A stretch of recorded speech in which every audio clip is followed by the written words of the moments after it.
அருட்பெருஞ்சோதி அருட்பெருஞ்சோதி தனிப்பெரும் கருணை அருட்பெருஞ்சோதி. எல்லா உயிர்களும் இன்புற்று வாழ்க, வள்ளல் மலரடி வாழ்க வாழ்க, கொல்லா விரதம் குவளை எல்லாம் ஓங்குக, நல்லோ நினைத்த நலம் பெறுக, நன்று நினைத்து எல்லோரும் வாழ்க இசைந்து. உலக மக்களே, அறிவார்ந்த அன்பர்களே, ஆண்மநேய ஒருமைப்பாடுடைய அன்பர்களே, வல்லப்பமான மக்களிலே திருவிற்பாவில் 3ஆம் திருமுறையில் திரு அருள் பெருமிதம் என்ற பதிகத்திலுடைய பாடல்களை பார்த்து கொண்டிருக்கிறோம். இதுவரை 5 பாடல்களை பார்த்திருக்கிறோம். திரு அருள் பெருமிதம் மொத்தம் 10 பாடல்களை கொண்டது. ஒவ்வொரு பாடலிலும் இந்த சமயங்களும் மதங்களும் மார்க்கங்களும் சூழ்ந்திருந்த காலகட்டங்களில் எப்படியெல்லாம் இறைவனை உருவகப்படுத்தி பாடினார்கள் என்பதையும், அதே போன்று வள்ளற்பமானவர்களும் ஏன் இந்த மண்ணுலக்கு வருவிக்கமுற்றோம் என்ற நிலையை தெரியாத வகையில் இறைவன் வந்து மறைப்பை நீக்காத நேரங்களில் அவரும் இறைவனை உருவகப்படுத்தி பாடியிருக்கிறார்கள் என்பது திருவருட்பாவில் நாம் கண்ட உண்மை. இதை வைத்துக் கொண்டுதான் வள்ளற்பெருமான் கீழிருந்துதான் மேலே வந்தார், உருவ வழிபாடு செய்துதான் வந்தார் என்று சொல்லி இன்னும் பேசிக் கொண்டிருக்கிறார்கள். அந்த நிலையை மாற்ற வேண்டும் என்பதற்காகத்தான் திருவருள் பெருமிதத்திலே எப்படி இறைவனை போற்றி பாடினார் என்பதையும், அதன் பிறகு இறைவன் வந்து ஆட்கொண்ட பிறகு 9வது ஆண்டிலே, அதாவது ஆண்டாறு 3 ஆண்டில் ஆட்கொண்ட அருள் கடலே என்று சொல்லுவார். 9வது ஆண்டிலே ஆட்கொண்ட பிறகு, அந்த மறைப்பை நீக்கிய பிறகு ஏன் இந்த மண்ணிற்கு வருவிக்க ஊற்றம் என்ற நிலை அவருக்கு தெரிந்து விடுகிறது. அதன் பிறகு சமரச சுத்த சன்மார்க்கத்தை பெற்ற பிறகு இந்த உருவ வழிபாடுகள் தேவையில்லை, சமயங்களும் மதங்களும் மார்க்கங்களில் சொல்லப்பட்ட வழிமுறைகள் நமக்கு தேவையில்லை, அந்த நெறிமுறைகள் தேவையில்லை, அது இறைவனுக்கு உகந்ததல்ல. சமரச சுத்த சன்மார்க்கம் என்பது ஒரு தனி மார்க்கம் என்ற ஒரு நிலையை உருவாக்கி நமக்கு அருளியிருக்கிறார்கள். அதை பார்த்து கொண்டிருக்கிறோம். ஆக சமயங்களும் மதங்களும் மார்க்கங்களும் இல்லாத ஒரு மார்க்கம் சமரச சுத்த சன்மார்க்கம் என்பதை நீங்கள் நன்றாக புரிந்து கொள்ள வேண்டும். அந்த நிலையில் இருக்கும்போது சமயங்களும் மதங்களும் மார்க்கங்களும் சூழ்ந்திருந்த காலகட்டங்களில் தான் யார் என்ற நிலையை தெரியாத நிலையில் வள்ளற்பமானவர்கள் இருக்கும் பொழுது இந்த திருவருள் பெருமிதத்தை நமக்கு அருளியிருக்கிறார்கள். அந்த பாடலிலே தாய் மகளிடம் சொல்லுவது போல இறைவனுடைய அருள் வல்லமையை இவர் சொல்லுகிறார். தாய் மகளிடம் சொல்லுவது போல இந்த பாடலை நமக்கு அருளியிருக்கிறார்கள். அதை நீங்கள் புரிந்து கொள்ள வேண்டும். இப்போ அந்த பாடலை பார்க்க போகிறோம். திரு அருள் பெருமிதம் 3வது திருமுறை பதிகம் 16 6வது பாடல். இந்த பாடலுடைய விளக்கத்தை பார்த்த பிறகு, வல்லப்பமானவர்கள் சமரச சுத்த சன்மார்க்கத்தை பெற்ற பிறகு இறைவனை எப்படி வழிபடுகிறார், இறைவனிடம் எப்படி அருளை பெற்றுக்கொண்டார் என்பதை நாம் பார்க்க போகிறோம். காரணம், இன்று பார்க்க போகிற பாடலிலே தாய் மகளிடம் சொல்லுகிறாள், இந்த இறைவனை இவனை நீ மணந்து கொண்டு நீ என்ன பயனை பெறப் போகிறாய் என்று சொல்லுவாள். அதனுடைய பயன்களை எல்லாம் நாம் 6ஆம் திருமுறையிலே பார்க்க போகிறோம். நன்றாக கவனித்துக் கொண்டு வாருங்கள். 6வது பாடல் திரு அருள் பெருமிதம். மேலை வினையை தவிர்த்து அருளும் விடையார். மேலை வினையை தவிர்த்து அருளும் விடையார் ஒற்றி விகிர்தர் மாலை கொடுப்பார் உணங்கும் தலை. மாலை கொடுப்பார் உணங்கும் தலை மாலை அதுதான் வாங்குவையோ. மகள் தாயிடம் இறைவனுடைய பெருமையை சொல்லும் பொழுது மகளுடைய நிலையை பார்த்து தாய் மகளிடம் சொல்லுகிறாள். மகள் சொல்லுகிறாள், ஒற்றியூரிலே இருக்கின்ற இறைவன், காளை வாகனத்தை கொண்ட இறைவன், அருள் வல்லமை படைத்த இறைவன் என்று சொல்லுகிறார். அவர் எனக்கு மாலை அணிவார், அருளை கொடுப்பார் என்று சொல்லும் பொழுது அதை எதிர்த்து தாய் சொல்லுகிறாள், என்ன மாலை கொடுப்பார் என்பதை இங்கே நம்ம பார்க்க போகிறோம். மாலை கொடுப்பார் உணங்குதலை மாலை அதுதான் வாங்குவையோ. ஆழமிடற்றார் கபாலியாகி திரிவார் அணைவிலரே ஏல மயில் கொண்டு எது பெறுவாய் ஏழையடி நீ மகளே. இது பாடல். இப்போ அந்த பாடலில் இருக்கின்ற பதவுரை, அதன் பின் பாடலின் விளக்கம். இந்த விளக்கத்தை பார்த்த பிறகு, இறைவன் தன் மகனை ஆட்கொண்ட பிறகு, சமரச சுத்த சன்மார்க்கத்தை பெற்ற பிறகு இதே பாடலுக்கு ஏற்ற பொருள் ஆறாம் திருமுறையிலே எப்படி இருக்கிறது? மதங்களும் சமயங்களும் மார்க்கங்களும் சாராத ஒரு மார்க்கம் சமரச சுத்த சன்மார்க்கம், நேரடியாக வரக்கூடிய ஒரு மார்க்கம். அப்படிப்பட்ட மார்க்கத்தில் இறைவனை எப்படி வழிபடுகிறார், எப்படி அருளை பெற்றுக் கொண்டார் என்பதை பார்க்க போகிறோம். இப்ப பாருங்க, மேலை வினையை. மேலை வினையை என்பது எதிர்காலத்தில் வரக்கூடிய வினைகளை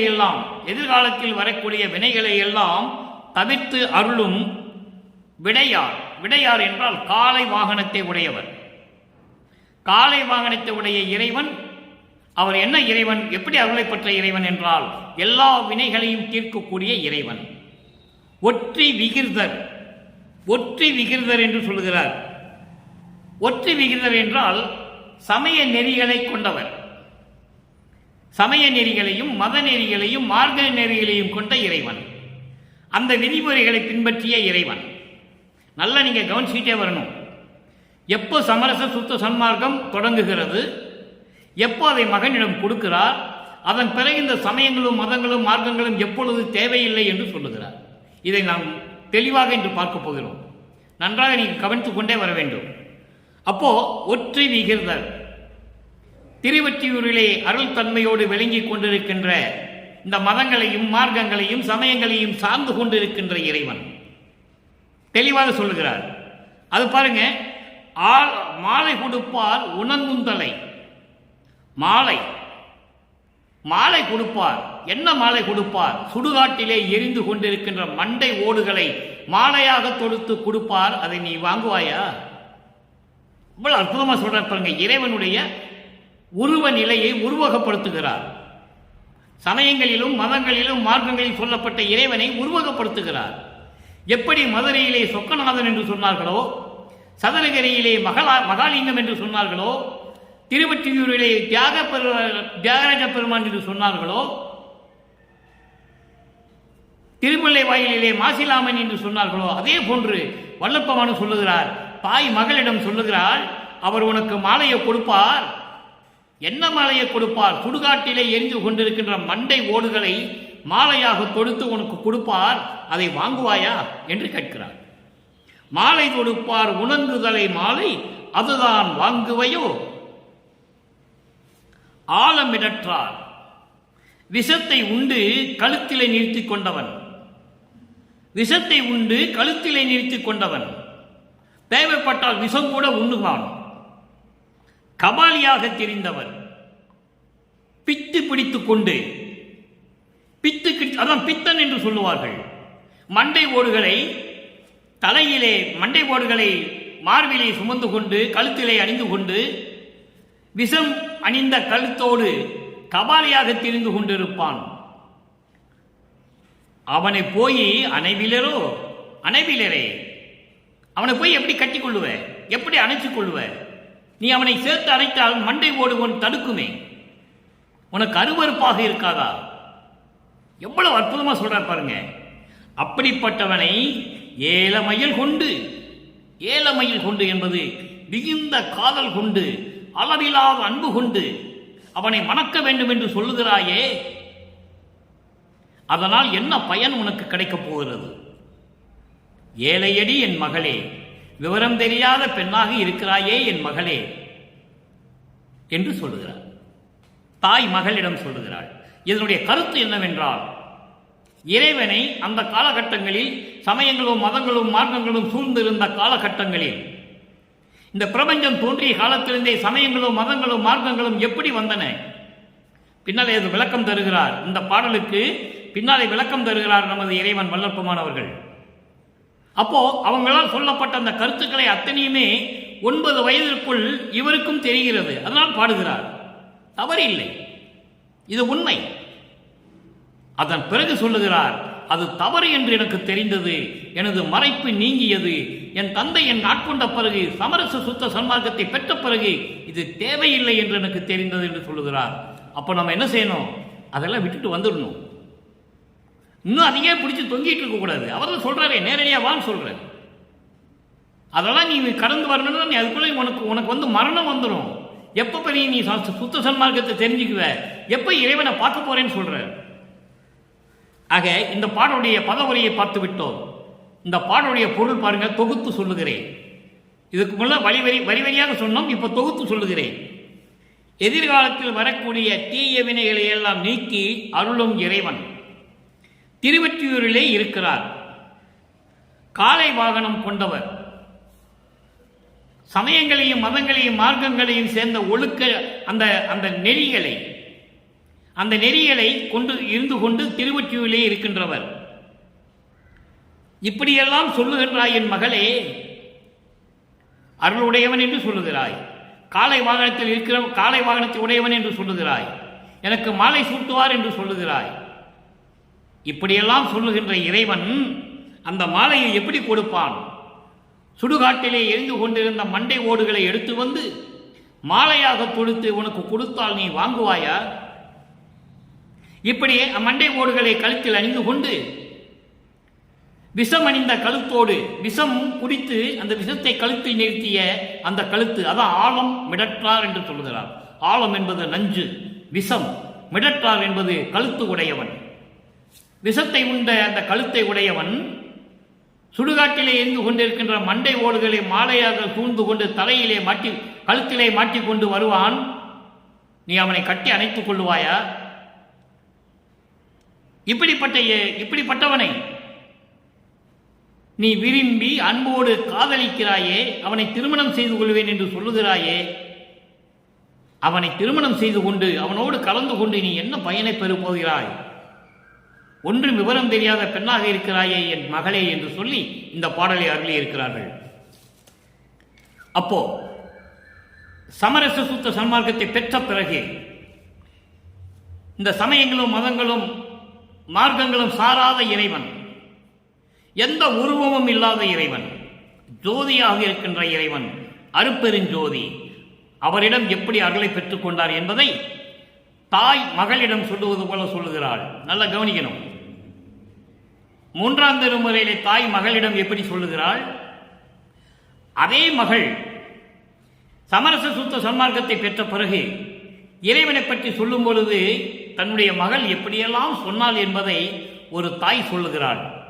நல்லா கவனிங்க. 6ஆம் திருமுறை 75வது பதிகம் நற்றாய் கூறல் 6வது பாடல். தடுத்திடல் வல்லார் இல்லை நின் அருளை தருக நற்றருணம் ஈது என்றால். என் மகள் இறைவனிடம் கேட்டதை, தன் மகள் இறைவனிடம் கேட்டதை தாய் சொல்லுகிறாள். எனக்கு நீ அருளை கொடுத்தால் அதை தடுக்கக்கூடிய வல்லமை இந்த பிரபஞ்சத்தில் யார் இருக்கிறது? யாருக்குமே இல்லை. இதுதான் நல்ல நேரம், நீ வந்து எனக்கு அருள் தருவாயாக என்றால் கொடுத்திடல். நல்லா பாருங்க, கொடுத்திடல்.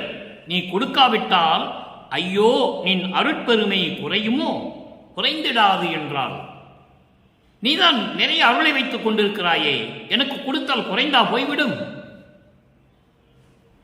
கொடு, எனக்கு அருளை கொடு என்றால் என் மகள் நடு தயவு இலர் போன்று இருத்தல் உந்தனக்கு நியாயமோ? நடு தயவு இலர் போன்று இருத்தல் உந்தனக்கு நியாயமோ? உயிர் இரக்கம் இல்லாதவர் போல நடந்து கொண்டிருக்கிறாயே, நீ எவ்வளவு தயவும் கருணையும் கொண்டவன். உயிர் இரக்கம் இல்லாதவர் போல நடந்து கொண்டிருக்கிறாயே, இது நியாயமா? இது தர்மமா? இது தகுமா? நான் உன் மகன் அல்லவா என்றெல்லாம் சொல்லுவார். அப்போ தயவு இலர் போன்று இருத்தல் உந்தனக்கு நியாயமோ? எனக்கு நண்பனாகவும் இருந்திருக்கிறாயே என்றால் வடுத்திடும் வாயே நல்ல நான் என்றால். தீய சொற்களையும் கடுமையான சொற்களையும் தீய சொற்களையும் என் வாயால் நான் சொல்லுவதில்லை என்றால் வரத்தினால் நான் பெற்ற மகளே. வேண்டுமென்று சொல்லுவதோ தீய சொற்களையோ கடுமையான சொற்களையோ நான் சொல்லுவதில்லை என்றால் வரத்தினால் நான் பெற்ற மகளே என்று சொல்லுகிறார். எவ்வளவு அற்புதம் பாருங்க. சமயங்களும் மதங்களும் மார்க்கங்களும் சார்ந்து இந்த காலகட்டங்களில் இறைவனை பற்றி எப்படி சொன்னால், தாய் மகளிடம் எப்படி சொன்னால், சமரச சுத்த சன்மார்க்கத்தை பெற்ற பிறகு தாய் எப்படி சொல்லுகிறார், வேறுபாடு உங்களுக்கு நன்றாக புரிந்திருக்கும். அடுத்து தோழிக்கு உரிமை கலத்தல் என்று ஒரு பதிகம், 81வது பதிகம். அங்க பாருங்க, எப்படி சொல்றார் பாருங்க, நீங்க நல்லா கவனிக்கணும். மக்களிடம் 200 வருடங்களாக யாருமே சொல்லவில்லையே, வல்லப்பெருமான் யார் என்ற நிலையும் சொல்லவில்லையே. பொத்தாம் பொதுவாக பேசினார்கள், அவ்வளவுதான். இங்க வல்லப்பெருமான் சொல்றார் பாருங்க. 6வது பாடல் 89வது பதிகம், தோழிக்கு உரிமை கலத்தல். தோழி என்பது மனத்திடம் சொல்லுகிறாள், தாய் மகளிடம் சொல்லுகிறாள், தாய் சொல்லுவதை தோழியிடம் சொல்லுகிறாள். நல்லா கவனிக்கணும் நீங்க. அறம் குலவு தோழி, அறம் குலவும் தோழி, அறம் குலவும் தோழி, இங்கே நீ உரைத்த வார்த்தை அறிவறியார் வார்த்தை. நல்ல கவனிக்கணும், ஒரே வரி அது. அறங்குலவும் தோழி, இங்கே நீ உரைத்த வார்த்தை அறிவறியார் வார்த்தை. நேர்மையாக இருக்கிற என் தோழியே, நேர்மையும் நீதியும் சிறப்போடு விளங்கிக் கொண்டிருக்கின்ற என் தோழியே மனதிடம் சொல்லுகிறாள். மனதை தோழியாக வர்ணனை செய்து சொல்லுகிறாள். தோழியே, இங்கு நீ சொன்ன வார்த்தையெல்லாம் அறிவில்லாதவர்கள் சொல்லுகின்ற வார்த்தை. எப்படி? மண்டை ஓடுகளை மாலையாக தொடுத்து வந்தேன்னு சொல்றா, அவனை எப்படி கல்யாணம் பண்ணிக்கிறேன்னு சொல்றா. எங்க 3ஆம் திருமுறையிலே அதெல்லாம் அறிவில்லாதவர்கள் சொல்லுகின்ற வார்த்தை. அழகா இங்க நீங்க புரிஞ்சுக்கணும். அறம் குலவும் தோழி, அறம் குலவும் தோழி என்றால் நியாயத்தோடும் நேர்மையோடும் நீதியோடும் இருக்கின்ற எனது உள்ளமே, அதைதான் தோழி என்கிறார். இங்கே நீ சொல்ற வார்த்தையெல்லாம் அறிவில்லாதவர்கள் பேசுகின்ற வார்த்தை, அறிவறியார் வார்த்தை. எதனால் எனில், அது எப்படின்னா, மற்றவங்க சொல்றீங்க நீ கேட்க வேண்டியதில்லை. சமயங்களும் மதங்களும் மார்க்கங்களையும் சார்ந்தவர்கள் இறைவனை பற்றி என்னென்னவோ சொல்லுகிறார்கள். அது அறிவில்லாதவர்கள். அப்படி அறிவில்லாதவர்கள் சொல்கிற வார்த்தையை நீ கேட்க வேண்டிய அவசியம் இல்லை. எவ்வளவு அற்புதமா சொல்ற பாருங்க. எதனால் எனில் இம்மொழி கேள். எதனால் நான் சொல்லுவதை கேளு, மற்றவங்க சொல்றதை கேட்காத.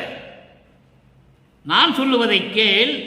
உறங்குவதும் விழிப்பதும் பின் உண்ணுவதும் உழலும் மரம் குலவும் அணுக்கள் பலர் செய்த விரதத்தினால் மதத்தலைமை பதத்தலைமை வாய்த்தனர். இதுதான் பிரபஞ்சத்தின் உண்மை. உலகம் தோன்றிய காலத்திலிருந்தே கோடான கோடி பேர்கள் தோன்றினார்கள்.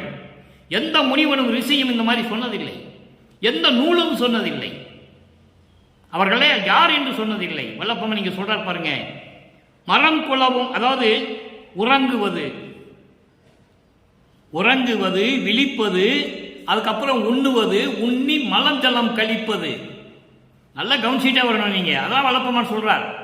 3 வேளையும் தின்னுட்டு மலஞ்சலம் கழிச்சுட்டு தூங்கிக்கிட்டு மகிழ்வோடு இருக்கின்றவன்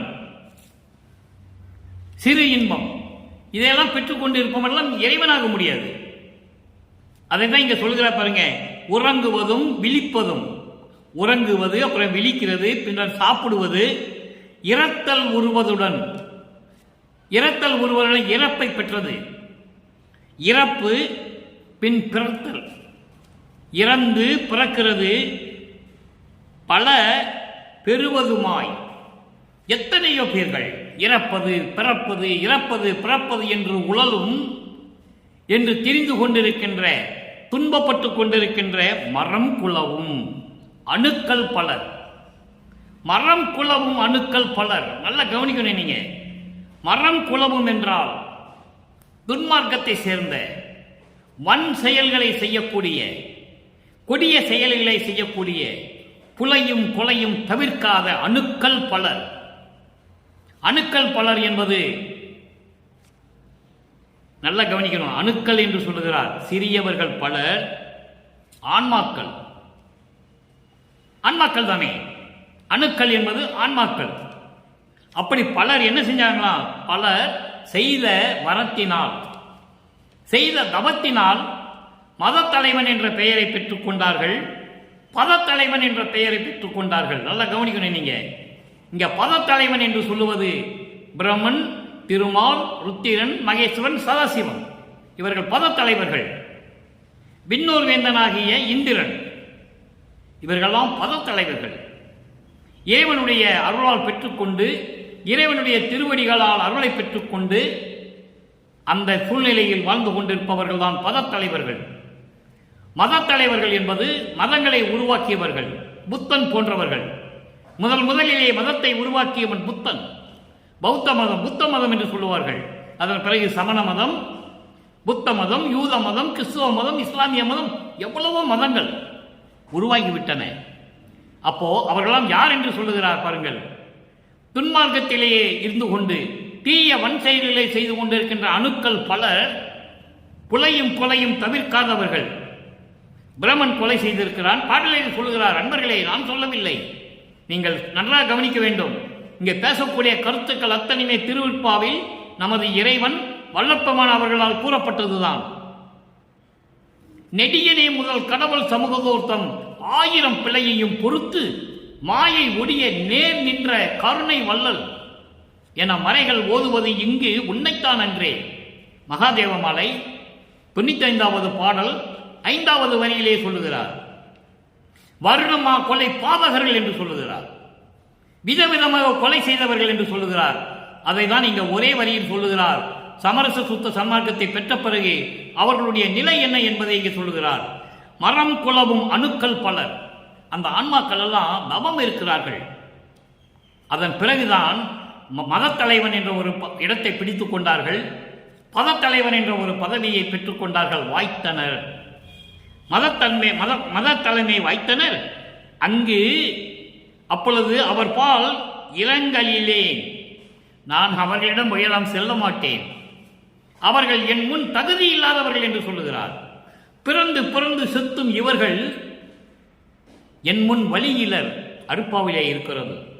அதைதான் இங்கு சொல்கிறார். அவர்களிடம் நான் இறங்கி போக மாட்டேன், இறங்கிலேன், பேசுவதாலும் எந்த பயனும் இல்லை, அவர்களை பற்றி பேசுவது எந்த பயனும் இல்லை, அவர்களை சார்ந்த மதங்களையும் மார்க்கங்களையும் சமயங்களை பற்றி பேசுவது எந்த பயனும் இல்லை என்று சொல்லுகிறார். நண்பர்களே, வல்லப்பெருமான் எவ்வளவு அருமையாக நமக்கு அருளியிருக்கிறார்கள் என்பதை நீங்கள் புரிந்து கொள்ள வேண்டும்.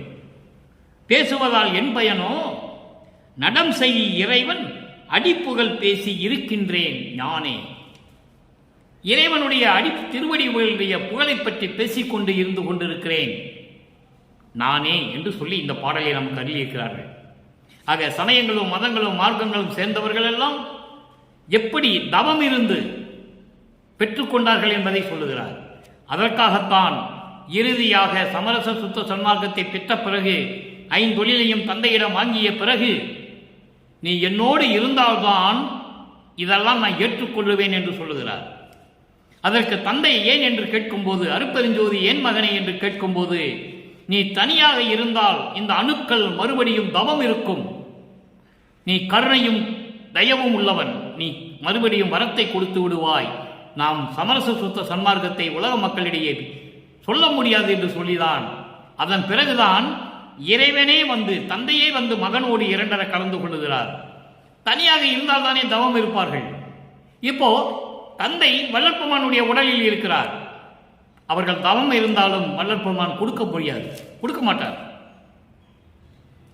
ஆகவே அந்த நிலையை வல்லற்பெருமான் இந்த பாடலிலே தெளிவாக தெரிவித்திருக்கிறார்கள் என்பதை நான் இங்கே பதிவு செய்ய கடமைப்பட்டிருக்கிறேன். மரம் குலவும் அணுக்கள் பலர் செய்த விரதத்தினால் மதத்தலைமை பதத்தலைமை வாய்த்தனர். இந்த ஒரு வரி போதும், அவ்வளவு அற்புதமான விளக்கம் நண்பர்களே. அடுத்து ஒரு பாடல் பாருங்க. அங்கே திருவொற்றியூரில் இருக்கின்ற இறைவன் என்று சொன்னார். சமயங்களும் மதங்களும் மார்க்கங்களும் சார்ந்திருந்த காலகட்டங்களில் திருவொற்றியூரில் இருக்கின்ற இறைவன் என்று சொன்னார். காலை வாகனம் உடையவர் என்று சொன்னார். மண்டை ஓடுகளை தலையிலே மாட்டிக்கொண்டு தெருவிலே கபாலி போன்று திரிந்தவன், வீரபத்திரன் போன்று திரிந்தவன் என்று சொன்னார். அதற்கு பதில், அதற்கு பிறகு சமரச சுத்த சன்மார்க்கத்தை பெற்ற பிறகு அந்த இறைவன் வடலூரில் எப்படி இருக்கிறார் என்பதை சொல்லுகிறார். பதிகம் 84 உத்தரஞான சிதம்பர மாலை. உத்தரஞான சிதம்பர மாலை, உத்தரஞான சிதம்பரம் என்பது வடலூர். சத்தியஞான சபையிலே எப்படி இறைவன் இருக்கிறார் என்பதை சொல்லுகிறார் பாருங்கள். எத்தாலும் மிக்கது 6வது பாடல். எல்லாமே அங்கே திருவருட் பெருமிதத்தில் என்ன பாடலோ அந்த பாடலுடைய விளக்கங்கள் 6ஆம் திருமுறையிலே அதே பாடலிலே இருக்கிறது. எத்தாலும் மிக்கது எனக்கு அருள் ஈந்து அற்புதம் பாருங்க. எக்காலத்தும் எத்தாலும் எந்த காலத்திலும் சரி, எந்த இடங்களிலும் சரி, அப்படிப்பட்ட அருள் பெருமை வாய்ந்த அந்த அருள்களை எல்லாம் எனக்கு கொடுத்தது எல்லாமும் வல்ல சித்தாடல் செய்கின்றது. நான் தானே பிரபஞ்சத்தை இயக்கிக் கொண்டிருக்கிறேன். 5 தொழிலையும் செய்து கொண்டு, திருவடி பெருமையிலே சொல்லுவார், 5 தொழில்களையும் செய்து கொண்டு சபையின் நடுவே என்னை விருத்தி செல்வ பிள்ளையாக்கி வளர்க்கின்றாய் என்று சொல்லுவார். அற்புதமாக இருக்கும். அப்படி எல்லாம் வல்ல சித்தாடல் செய்ய வைத்து எல்லா உலகத்தையும் செழிக்க வைத்தது, எல்லா உலகங்களும் செழிப்போட இருக்க வைத்தது. இத்தாரணிக்கு அணி ஆயது, அணி ஆயது, இத்தாரணிக்கு அணி ஆயது என்பது சமரச சுத்த சன்மார்க்க சங்கத்தை இந்த உலகிற்கு தெரியப்படுத்தி இந்த உலகை அழகாக வைத்துக் கொண்டது. எவ்வளவு அற்புதம் பாருங்க. சமரச சுத்த சன்மார்க்கத்தை இந்த உலகிற்கு அளித்து உலக மக்களை எல்லாம் சமரச சுத்த சன்மார்க்கத்தை செய்து அழகுற செய்தது. அணி என்பது அழகு, சிறப்பு, எப்படி வேணாலும் எடுத்துக்கொள்ளலாம். அப்படி செய்தது. வான்துலர்க்கு ஏற்றது, தேவர்களெல்லாம் வந்து வணங்குவதற்கு ஏற்றது. தேவர்களெல்லாம் வந்து வணங்குவதற்கு எங்கும் செத்தால் எழுப்புவது, எங்கும் செத்தால் எழுப்புவது உத்தரஞான சிதம்பரமே. எங்கும் செத்தால் எழுப்புவது என்பது பிணங்களை எழுப்புவது அல்ல. நல்லா நீங்க கவனிச்சுட்டே வரணும். செத்த பிணத்தை எழுப்புவதல்ல. சமரச சுத்த சன்மார்க்கத்தை தெரியாமல் செத்தவர்கள் பிணங்களெல்லாம் எழுப்பிட்டா எப்படி? இயற்கைக்கும் புறம்பானதல்லவா? இங்கே செத்தா எழுப்புவது என்பது சமரச சன்மார்க்கத்தை தெரியாமல் இறந்து போன ஆன்மாக்களை எழுப்பி கொண்டு வந்து சமரச சுத்த சன்மார்க்கத்தை சொல்லிக் கொடுத்து அவர்களை வாழ வைப்பது. செத்தால் எழுப்புவது உத்தரஞான சிதம்பரமே. வடலூரிலே இருக்கின்ற இறைவன் இவ்வளவு அருள் வல்லமையை கொண்டவர் என்று சொல்லுகிறார். அடுத்த ஒரு பாடல் 87 கைமாறியின்மை 6வது பாடல். எப்படி திரிந்த நான் சமயங்களையும் மதங்களையும் மார்க்கங்களையும் பற்று கொண்டிருந்து திரிந்த என்னை ஆட்கொண்டு எனக்கு அறிவை கொடுத்து எனது மரத்தை நீக்கி சமரச சுத்த சன்மார்க்கத்தை கொடுத்த பிறகு எப்படி நிலை என்பதை சொல்லுகிறார். பட்டி பகட்டின் ஊர் திரிந்து, பட்டி பகட்டின் ஊர் திரிந்து, பணமே நிலமே பாவையரே. பணம் என்றால் பொருளாசை, நிலம் என்றால் மண்ணாசை, பாவை என்றால் பெண்ணாசை. 3 விஷயங்கள் தான் உலக விடயங்கள் என்று சொல்லுவார். உலக விடயங்கள் இந்த 3ஐயும் பற்றி கொண்டு பட்டி பகட்டின் ஊர் திரிந்து, மாட்டு கொட்டாயில கட்டியிருந்த மாடு போல நான் ஊரை சுற்றி கொண்டு திரிந்திருந்து மண்ணாசை பெண்ணாசை பொன்னாசை பற்றி கொண்டு தெற்றிற்கு அடுத்த பொய், தெற்றிற்கு அடுத்த பொய் அதுதான் ஒழுக்கமான செயல் என்று திரிந்து உலகில். அப்போ தொட்டிற்கு அடுத்த பொய் என்பது சமயங்களையும் மதங்களையும் மார்க்கங்களையும் சார்ந்தது.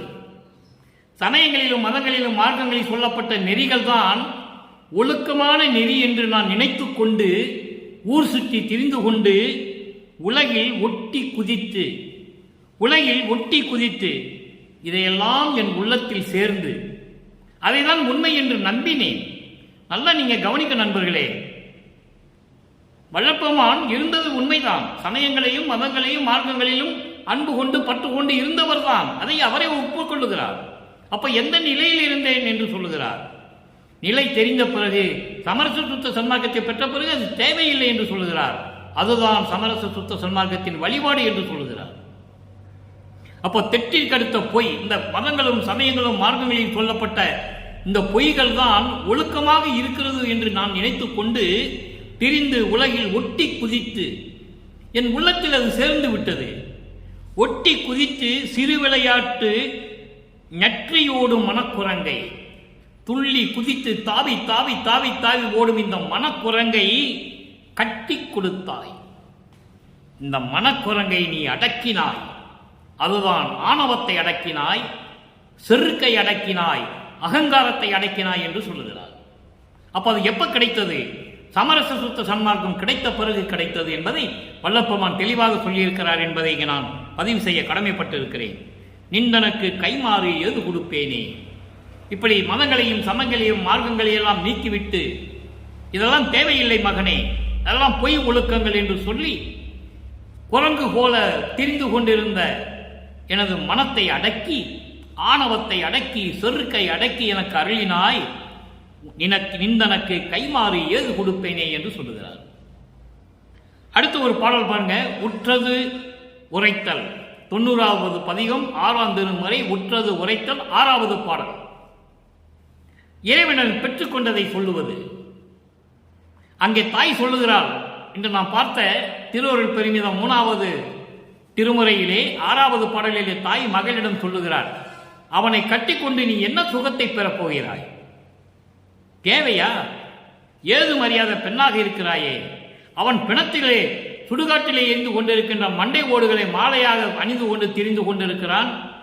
அவனை போய் காதல் கொண்டு கல்யாணம் பண்ண போறேன் என்று சொல்லுகிறாயே என்று சொல்லும் பொழுது அதை இறைவனிடம் எப்படி அருளை பெற்றுக் கொண்டார் என்பதை சொல்லுகிறார். 90வது பதிகம் உற்றது உரைத்தல் 6வது பாடல். விரைந்து விரைந்து படி கடந்தேன். நல்லா கவனிக்கணும் நீங்க, இதில் நிறைய விஷயங்கள் இருக்கு. படி கடந்தேன் என்பது சாதாரண வார்த்தை அல்ல. படி கடந்தேன், விரைந்து விரைந்து படி கடந்தேன் என்றால் உலகியலிலே சொல்வார்கள், இந்த நிலையை விட்டு அடுத்த நிலைக்கு சென்று விட்டார் என்று சொல்லுவார்கள். அப்படி அல்ல. சமரச சுத்த சன்மார்க்கத்தில் விளக்கம் மிக விரைவாக. ஏனென்றால் காலங்கள் இல்லை, காலங்கள் இல்லை. மகனுக்கு மணிமொழிகள் சூட்ட வேண்டும். சதாசிவத்திடம் இருந்த 5 தொழில்களை வாங்கி கொடுக்க வேண்டும். இவன் தான் என் மகன் பிரபஞ்சத்தை ஆளப்போகிறான் என்ற பிரபஞ்சத்தின் வெற்றியை சொல்ல வேண்டும். அப்போ நேரங்கள் கடந்து கொண்டிருக்கிறது. அதனால் நான் விரைந்து விரைந்து படி கடந்தேன். படி கடந்தேன் என்பது இந்த மண்ணுலகத்தை விட்டு விண்ணுலகத்திற்கு செல்லக்கூடிய வழியை நான் கண்டேன். அதற்கு தடைகளாக இருந்த தத்துவங்களை கடந்தேன். 36 தத்துவங்களை கடந்தேன். ஆன்ம தத்துவம் 24, வித்யா தத்துவம், ஆன்ம தத்துவம் 24, பிரமனுக்குரிய தத்துவம், அதையும் நான் வாங்கி கடந்து விட்டேன். வித்யா தத்துவம் 7, திருமாலுடைய தத்துவம், அதையும் நான் கடந்து விட்டேன். ருத்தினுடைய சிவ தத்துவம் 5, அதனையும் நான் கடந்து விட்டேன். அது மட்டும் இல்லாமல் 60 தத்துவிகள் இருக்கின்றன. இந்த 36 தத்துவங்களுடைய உட்கருவிகள், அதையும் நான் கடந்து விட்டேன். 6 அந்தங்களையும் கடந்தேன். கலாந்தம், யோகாந்தம், போதாந்தம், நாதாந்தம், வேதாந்தம், சித்தாந்தம், 6 அந்தங்களையும் கடந்தேன். அதோடு மட்டுமல்ல, சரிய கிரிய யோகம் என்ற 16 நிலைகளையும் கடந்தேன். 16வது நிலையை, அதுதான் மேல்பால் அமுதம் உண்டேன் என்று சொல்லுகிறார். அந்த 16வது நிலை இருக்கிறதே, ஞானத்தில் ஞானம். 12 நிலைகள் வரைக்கும் மதங்களும் சமயங்களும் மார்க்கங்களும் சூழ்ந்த ஒரு நிலை. அங்கே உருவ வழிபாடு உண்டு, வேதங்களை சொல்லி ஓதி வழிபாடுவது உண்டு, வருடக்கணக்களாக யோக நிலையிலே இருந்த வழிபாடுகள் உண்டு. எல்லாமே அங்கே உண்டு 12 நிலைகளிலே. 13வது நிலையிலிருந்து தான் சமரச சுத்த சன்மார்க்கம் தொடங்குகிறது. அதுதான் ஞான சரியை, அதுதான் மரணமில்லா பெருவாழ்வு. அதுக்கப்புறம் ஞான சரியைக்கு அப்புறம் ஞான கிரியை, ஞான யோனம், ஞான யோகம், ஞானத்தில் ஞானம். 16வது நிலையை தான் இங்கே சொல்லுகிறார். மேற்பால் அமுதம் உண்டேன், சிவநிலையை அடைந்து விட்டேன், இறைவனாகிவிட்டேன் என்று சொல்லுகிறார். கரைந்து கரைந்து மனம் உருக கண்ணீர் பெருக, இறைவனை நினைத்து நினைத்து அழுது அழுது மனம் உருகி கண்களில் நீர் பெருகி உள்ளம் அலர்ந்து உள்ளம் சோர்ந்து வரைந்து ஞான மனம் பூங்க உறுதியுடன் சமயங்களையும் மதங்களையும் மார்க்கங்களையும் கடந்து இறைவனை நினைந்து நினைந்து உருகி உருகி கண்ணீர் பெருகி பெருகி, அதை தான் நண்பர்களை சொல்வார் ஞானசரியிலே முதல் பாடலிலே சொல்லுவார், நெகிழ்ந்து நெகிழ்ந்து உணர்ந்து உணர்ந்து அழகாக சொல்வார். அப்படி இறைவனை நெகிழ்ந்து உணர்ந்து உணர்ந்து மனம் உருகி உருகி கண்ணீர் வரும் வழிய வழிய இறைவனை வேண்ட வேண்டும் என்று சொல்லுவார். அதை தான் இங்கே சொல்லுகிறார். கரைந்து கரைந்து மனம் உருக கண்ணீர் பெருக கருத்து அலர்ந்து உள்ளம் சோர்ந்து போச்சு. எவ்வளவு நாளைக்கு தான் அழுத முடியும்? தொடர்ந்து அழுதுகிட்டே இருந்தா என்ன ஆகும்? உள்ள சோர்ந்து போகும். அப்படி உள்ளம் சோர்ந்து வரைந்து உறுதியுடன் இனிமேல் சமயங்களையும் மதங்களையும் மார்க்கங்களையும் நான் பற்ற மாட்டேன் என்ற உறுதியுடன் இருந்து ஞான மனம் பொங்க மணிமன்றத்து அரசை கண்டுகொண்டேன். சத்தியஞான சபையில் இருக்கின்ற அரசனை நான் கண்டுகொண்டேன். இங்கே சொன்னாரா காளை வாகனம் உடையவர்னு சொன்னாரா, திருவொற்றியூரில் இருக்கின்றவர் சொன்னாரா? இல்லை, அதெல்லாம் கடந்தாச்சு. இப்போ வடலூரில் இருக்கின்ற அரசனை நான் பார்த்து விட்டேன். திரைந்து நெகிழ்ந்த தோல் உடம்பு சுருங்கி நெகிழ்ந்து போகக்கூடிய இந்த தோல் உடம்பும் செல்லும் பொன் உடம்பாய் திகழ்ந்தேனே. அப்போ சமரச சுத்த சன்மார்க்கத்துக்கு வந்த பிறகுதான் இந்த நிலை அவருக்கு கிடைத்தது என்பதை உலக மக்களுக்கு தெரியப்படுத்துகிறார் என்பதை நான் இங்கு பதிவு செய்ய கடமைப்பட்டிருக்கிறேன். அடுத்து இறுதியாக ஒரே ஒரு விளக்கம் அன்பர்களே, விளக்கம் சொல்ல வேண்டுமென்றால் சொல்லிக்கொண்டே இருக்கலாம், எனக்கு நேரம் பற்றவில்லை. உண்மையிலேயே தான் இங்க பாருங்க, 97வது பதிகம் அலிவுரா, 94வது பதிகம் அலிவுரா அருள் வடிவ பேரு, 6வது பாடல். அவர் பெற்றதை எப்படி சொல்லுகிறார் பாருங்க. அலிவுராது அருள் வடிவ பேரு, அந்த அருள் வடிவத்தை எப்படி பெற்றுக்கொண்டேன் என்பதை சொல்லுகிறார் 6வது பாடல். சிறந்த பேரொளி சிற்றம்பலத்திலே திகழ்கின்ற பெருவாழ்வே. இறைவனை எப்படி சொல்றார் பாருங்க. அங்கே திருவருட் பெருமிதத்திலே சொல்லுவார் 3வது பதியத்திலே நாம் பார்த்ததிலே 6வது பாடலிலே சொல்லுவார். எப்படி? மேலை வினையை தவிர்த்தருளும் விடையார் ஒற்றி விகிர்தர், இப்படியெல்லாம் சொல்லுவார். ஆனால் இங்க என்ன சொல்றார் பாருங்க. சமரச சுத்த சன்மார்க்கத்தை பெற்ற பிறகு இறைவனை எப்படி சொல்லுகிறார் என்பதை நீங்கள் புரிந்து கொள்ள வேண்டும். சிறந்த பேரொளி அருப்பெருஞ்சோதி திருச்சிற்றம்பலத்திலே திகழ்கின்ற பெருவாழ்வே, சத்தியஞான சபையிலே திகழ்ந்து கொண்டிருக்கின்ற பெருவாழ்வே, துறந்த பேர் உள்ளத்து பெருஞ்சோதியே, துறந்த பேர் உள்ளத்து அருப்பெருஞ்சோதியே. துறந்த பேர் உள்ளத்து என்பது கொலையும் புலையும் தவிர்த்தவர்களின் உள்ளத்தில் இருக்கின்ற அருப்பெருஞ்சோதி. தெளிவாக சொல்லுகிறார். அன்பர்களை நன்றாக கவனிக்க வேண்டும். எல்லார் உள்ளத்திலும் இறைவன் இல்லை. துறந்த பேர் உள்ளத்து அருப்பெருஞ்சோதியே. கொலையும் புலையும் தவிர்த்தவர்கள் உள்ளத்தில் தான் இறைவன் இருக்கிறார் என்பதை வல்லப்பெருமான் தெளிவுபடுத்துகிறார். அதோடு மட்டுமல்ல, 6ஆம் திருமுறையை கண்டேன் கழித்து கொண்டேன் என்ற பதிகத்திலே சொல்லுவார். கொல்லாமை விரதம் தன்னை கொண்டார் தம்மை தல்லானை, கொலையும் புலையும் தல்லாரை தழுவானை. தெளிவா சொல்லுவாரு. அப்போ கொலையும் புலையும் தவிர்த்தவர்கள் உள்ளத்தில் அருப்பெருஞ்சோதியாக இருக்கின்ற இறைவனே, சுகப்பெருநிலையே, பேரின்பமாக இருந்து கொண்டிருக்கின்ற இறைவனே, நான் மறந்திடாரது செய் விண்ணப்பம் திருசெவி மடுத்து அருள் புரிந்தாயே. நான் சொல்லுகின்ற விண்ணப்பங்களை எல்லாம் மறக்காமல் உன் திருசெவிகளிலே உன் காதுகளிலே கேட்டு எனக்கு அருள் புரிந்தாயே. எப்படி அருள் புரிந்தார்? எல்லார்களையும் கொடுத்தார். பின்னால் சொல்றார் பாருங்க. பிறந்த உடல் என்றும் இங்கு அழிவுறா பெருமை பெற்று இடுமாறே. பிறந்த உடல் இந்த மண்ணுலகிலே உன்னால் வருவிக்க உற்று, இந்த பிறந்த உடல் உன்னாலே வருவிக்க உற்று, இப்பொழுது இந்த மண்ணிலே அழிவுறாத உடம்பு, அதான் மரணமில்லா பெருவாழ்வை எனக்கு கொடுத்து விட்டாயே என்று சொல்லுகிறார். எனவே அன்பர்களே, இன்று நாம் பார்த்த திருவருள் பெருமிதம் 3வது திருமறையில் இருக்கின்ற 6வது பாடலுடைய விளக்கம் உங்களுக்கு புரிந்திருக்கும் என்று நான் கருதுகிறேன். சமயங்களும் மதங்களும் மார்க்கங்களும் சார்ந்த நிலையில் எப்படி இறைவனை வேண்டினார் என்பதையும், இறைவனை எப்படியெல்லாம் உருவப்படுத்தினார் என்பதையும், ஏனென்றால் இதற்கு முன் இருந்தவர்கள் அப்படித்தான் உருவகப்படுத்தினார்கள்.